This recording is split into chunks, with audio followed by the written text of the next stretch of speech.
ayan guys, nagluluto na naman tayo. Simplihan lang natin ang ating ulam for today. Nagpiprito lang ako ng tokwa at ayan ang aking lulutuin. Ayan, sasawagan ko lang yan ng pork giniling.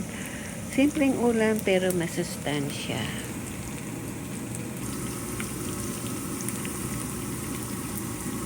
Yan, naprito ko na guys yung mga tofu at nagigisa naman ako ng mga bawang.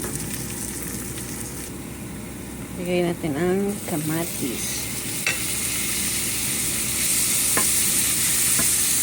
Ating giniling. Ayan. Ayan, ilagay na natin ang gulay.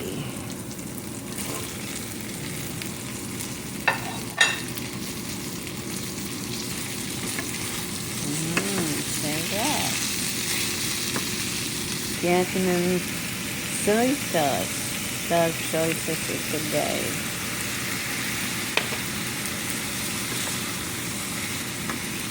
Lagyan na rin natin ang tofu. Ayan. Wala yan guys, tubig ha.